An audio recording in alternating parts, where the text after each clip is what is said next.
Hey guys, and welcome back for another content of Ragnarok M Classic. And in this video, I would like to make an update of the Sorcerer guide. Most viewers are requesting this, so I borrow my guildmate Sorcerer. Also, I just want to answer about some people that are wondering why I didn't go for Sorcerer this OBT when I was a Sorc in CBT. Actually, my option was really a Sorc from the start, but I noticed that this class is very popular in CBT and is somewhat broken. That is why I stay away from it. To make it short, I don't like meta classes in every RPG. I don't want a class that is very popular, that's all. But anyways, first and foremost, I just want to inform you that this account is a spender. Not whale enough, but has a very good progression. And this will be your future Sorc for all F2Ps out there. So without further ado, let's start with the stat allocation. First, before you put agility stats, you should use the Agimil B. Then slowly add agility until your attack speed reaches 480%. In this case, 60 agility is enough because of the help of some gears. Next will be int. You should max it for magic attacks. For dex, it's somewhat optional, but for this character is 120 for the reduced cast time to 4 seconds. And then the rest is on the vitality. Next, we go to the skills. For mage, you only need to max the lightning bolt and increase SP recovery, then the rest is up to you. For sage, I only get level 1 free cast. You don't need to max this out if you have faster casting time. That is why I increased some more dex. Level 5 earthquake to get the level 4 earth field. Level 10 auto spell. Level 10 upgrade book. Level 5 wind field, and then level 5 energy code. For professor is level 5 quick casting. Level 10 double flurry, level 10 mental agitation, level 3 safety wall, level 5 magic rod, and level 5 remove buff. Now we still have 2 remaining skill points, so we go back to stage 3 and put level 1 earth field to make it to level 5, and then level 1 to water field. Now why do we need a water field? This is somewhat optional if you are doing solo MVP. And while you are dealing with MVP, it will summon a large mob of monsters. So to deal with those mobs, you just need a water field to freeze all of them and prevents them from attacking you. But first, you need the rune for the Aesir for you to activate this one. Also, you can use this in the Oracle dungeon that summons large amount of monsters and other instances. This can greatly help your party. And now for the breakthrough, add level 5 lightning bolt. For sage, add level 5 auto spell and level 10 upgrade book. Then Professor, add level 5 mental agitation and level 5 double flurry. That makes it to job level 70. Then once you get to Sorcerer, prioritize maxing out the magic fist.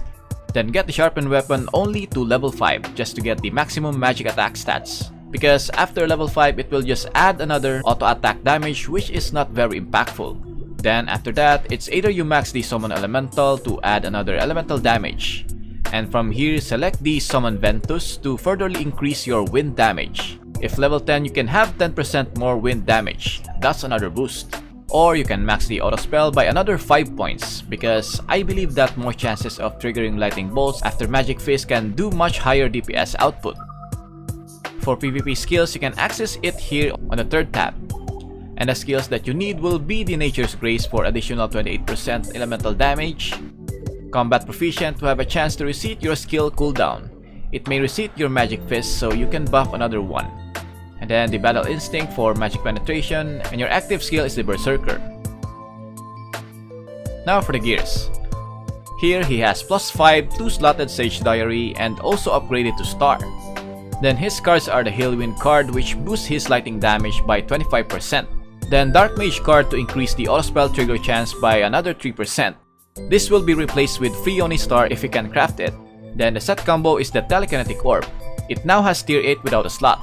But you can slot this with so many options. You have the option for the Mark for anti-freeze, the Anubis Star for 5% more damage to all races, Tarafrag card for damage and defense to demi-humans, Loot Star for reduced magic damage taken, and Lunatic card for anti-crits, especially with classes like GX, Ranger, and Arcade that uses auto attacks. For the armor is the Silk Robe that is a tier 6, and now it combos with the Tidal Shoes tier 6. Like I've always said, this set effect is very broken, as it will turn your target's armor into a water property. That is why we will just focus on wind damage to counter the water property. For cards are the Agav for magic attack, Dokebi Star for another crit resistance, and Book of Sages. And for the boots card options are the Male Thief Bug, Black Witch Star, Familiar Star, or Fallen Bishop if you are into PvP. The garment is Dinato Kig's Mantu and also a tier 4. With plus 12 it increases magic attack plus 3%. For cards, the best one would be the Harpy Star. Then Deviling if you want to get more tankier. I believe that in this game, there are more elemental damage users than the neutral damage ones. That is why this card is somewhat optional. For the accessory is the Adventure Master, so we can easily create slots and then insert the Greatest General card. Then for the second accessory is the Pocket Watch. This will make your auto attacks go crit for most of the time because of the Pocket Watch and the Sage Diary combo. Remember that you can easily reduce the MDef of your targets to 0 because of your mental agitation. Yes, this will stack infinitely, that is why this class is very broken, and I'll tell you all my thoughts later. For the other cards, you have the option for the Elder Willow Star, Spore, Wind Ghost for added Jupiter Thunder for your auto attacks, or the Zipper Bear Star. For the headwear, we got the Frost Winter as of the moment because this is slotted, and we got the White Bait Lake card for another magic attack. But here are some other headwear card options: Clock Tower Manager, Clock Tower Manager Star, or the Elder Willow. Then for the facewear is the Epic Spirit Lightning to add another 10% wind damage, and refining it will furtherly increase more wind damage. So this is a really good endgame facewear for Sorc. Mouthwear is the Grandpa Beard for magic penetration, backwear is the Freebies for all stat plus 2 and M damage plus 4%. And for his tail is the Happy Bird as of the moment, but the best tail would be the Sea Soul's tail for additional 4% elemental damage. It's kinda hard to snap for this one honestly because there's so many sorcerers in this game. For memory, I think he's not so focused on this one as of the moment, so he only got the blue Treasured Memory. So you need to aim for the purple ones and then upgrade it. And for the enchants, you should aim for the Arcane and Magic Pen to boost your damage more. Now for the Acer Monument. These are the runes that you need to prioritize: Element Concentration, Auto Spell Proficiency, Double Flurry Proficiency, Wind Damage, and then the Water Field Freeze like what I've told you earlier. And these are the least priority: Auto Attack Empower, Wind Field Blast, Magic Fist Agility, Magic Rod Empower, and then the Crit Boost. For the pet, your early game companion would be the Orc Warrior for the attack speed and taunt skill. But for your endgame pet is definitely the Harpy because of the increase of magic attack and also the wind damage. Lastly is for your food buffs. For your dish is the original Wheel Juice, or the ice cream if you want to hunt MVPs. Then the meals are the Agi Meal B, Int Meal B, and the Vite Meal B. Now let's do a damage test with his current progression. We are going to consume all the important food buffs because we know we will going to use them more often. I will also include the manual and auto skill slot here.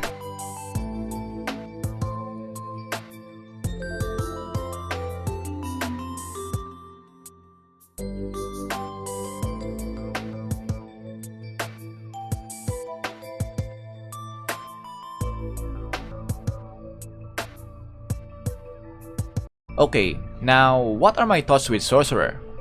Sorcerer is still the most broken class in this game. Why? It is cheap. What I mean by that is this class is very easy to build. Once you get the tier 6 Silk Robe and Tidal Shoes combo effect, you are going to have an easier path.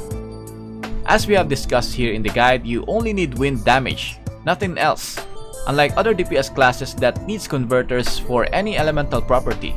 And for their gears, they cannot focus on just one element as some properties can counter it.